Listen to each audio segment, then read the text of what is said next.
Hello. Hi guys. So my name is Farique. This is Alex Hutchings.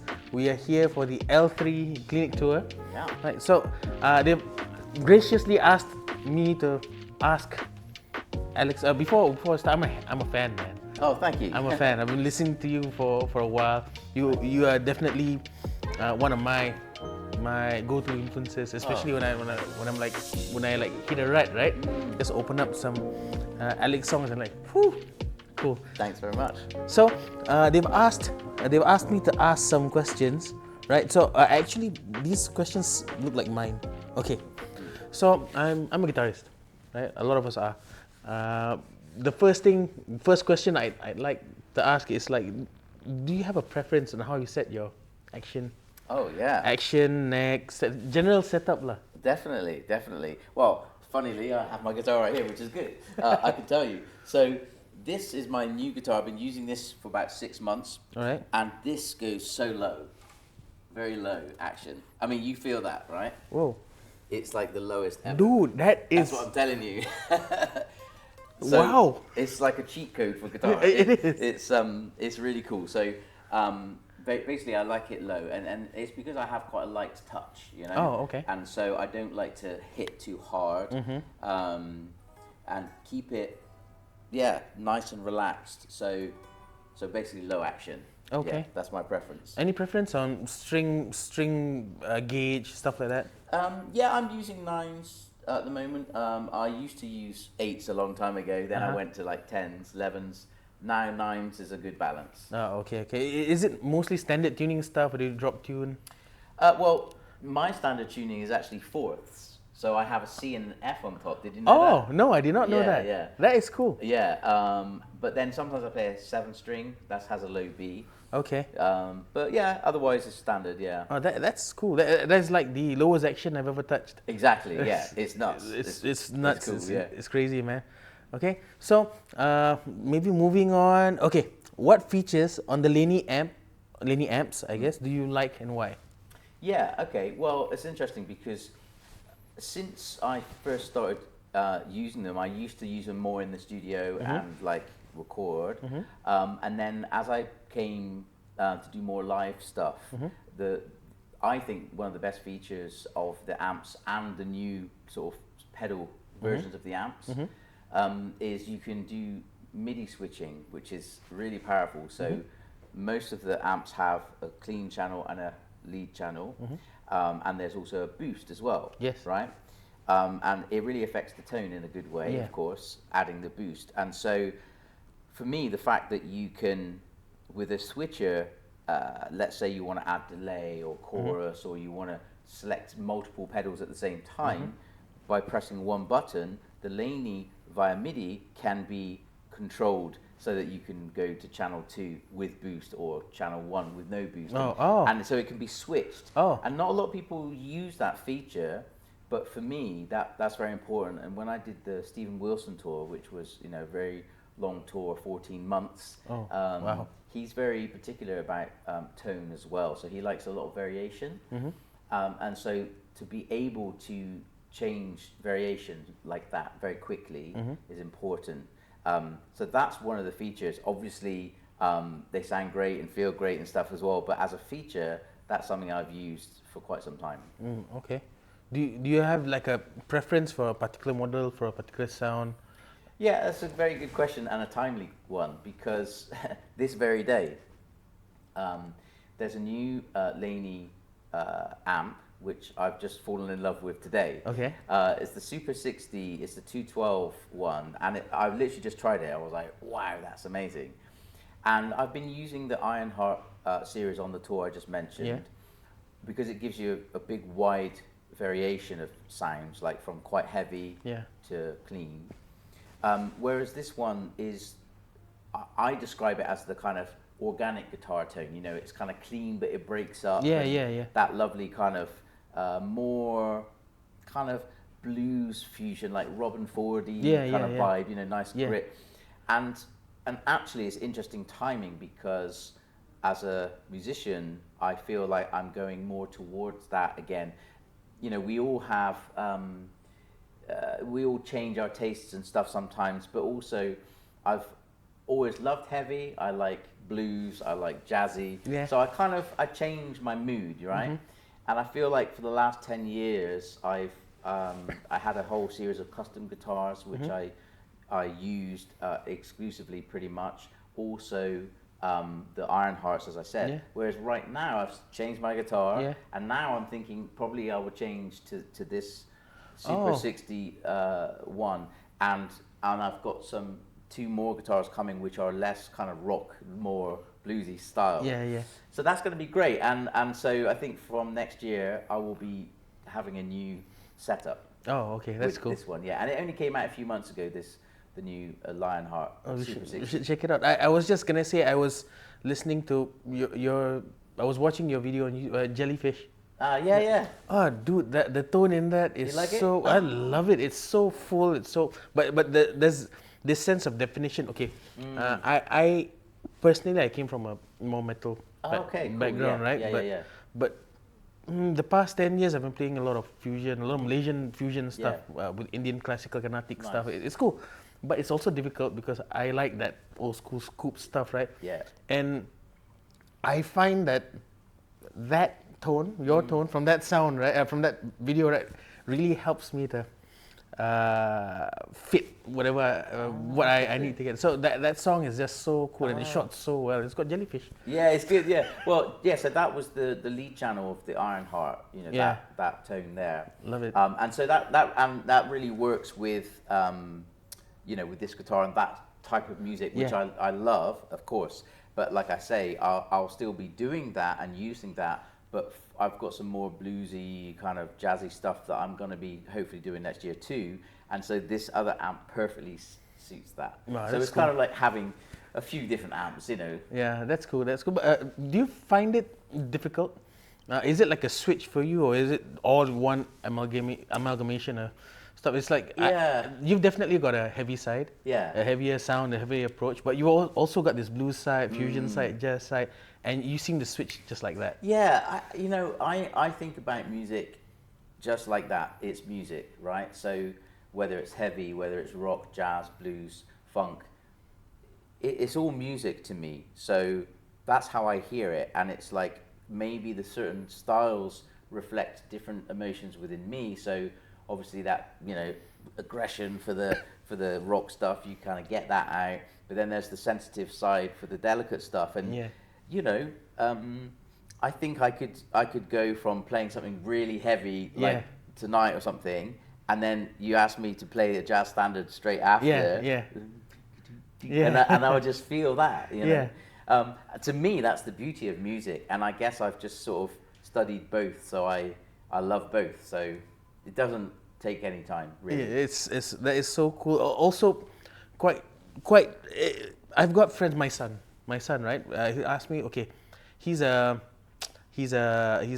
rock metal fan. So he was asking, oh, Dad, we got this clinic. We're going to this clinic, right?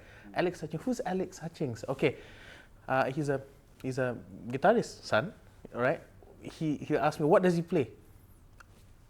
Guitar. What style? Alex Hutchings. It's kind of difficult to put you in one style, right? Because it's so cool. One side of you is heavy, which shows in your choice of gear, the Iron Hearts.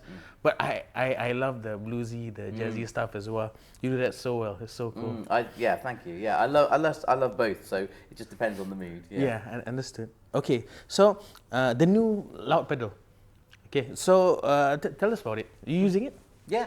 I'm using it tonight. So the thing with that, it's like being able to fly with it on your board. So I created a pedal board, which is just nice and compact, So it's like being able to travel with your amp without the cost of flying a big amp or something like that. And also these days it's very convenient to have boards. A lot of people have boards. So I think it's a really good solution for that. And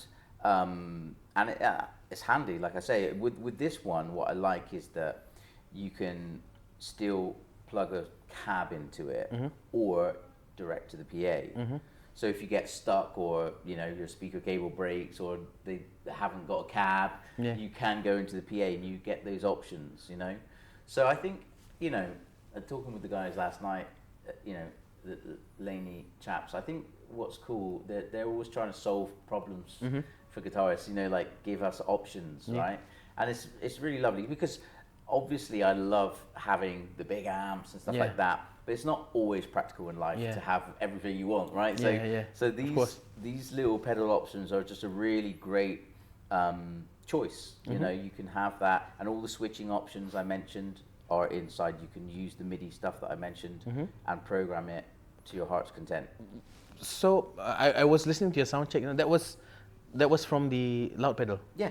Oh, that sounded very amp-like. Yeah, exactly. Yeah, it is. I mean, it's basically, I'm not a technical guy, but you know, the same kind of innards of the Iron Heart is in there, and so it's just in pedal form. Well, it sounded very, for lack of a better word, it sounded versatile. Yes. The kind of voice that you're getting from your setup, right? Yeah. It can go heavy, it can go light, which is, if you don't mind me saying, extremely difficult to do. It is, yeah. Because you gotta fit most things on one board, right? Yes. That's tough. Well, personally, I've never seen the loud pedal. I've only seen YouTube videos, but it's all analog, right?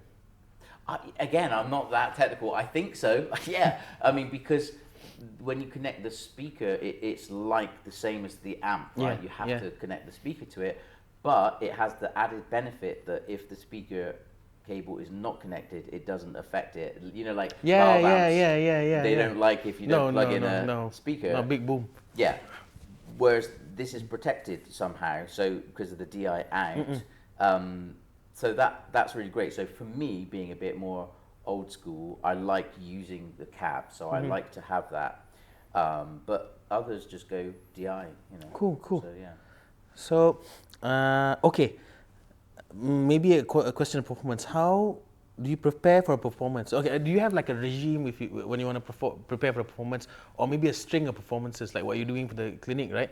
I imagine it's got to be tiring, flying, traveling, and then performing, right? So do you have a regime or a special thing you do before the shows?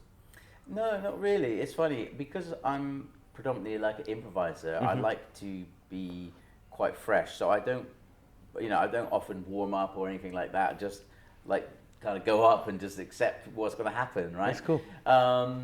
You know, but again, going phases. And what's interesting is recently I've been on a big hiatus from practicing for like 15, 16 years, right? I haven't really practiced, it is what it is. I mean, it's neither good or bad. I just haven't really practiced so much. I've been playing, but not really practicing. Yeah.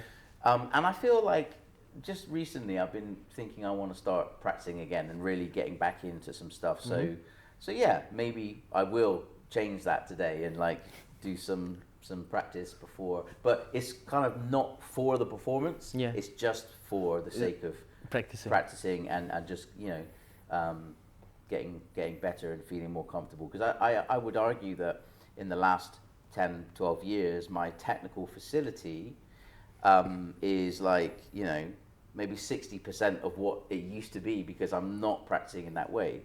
And actually, I would like to get back to closer to kind of 100% as much as you can, you know, and learn some more stuff, you know. So again, part of this change that I mentioned about changing guitar, probably going to change my amp now.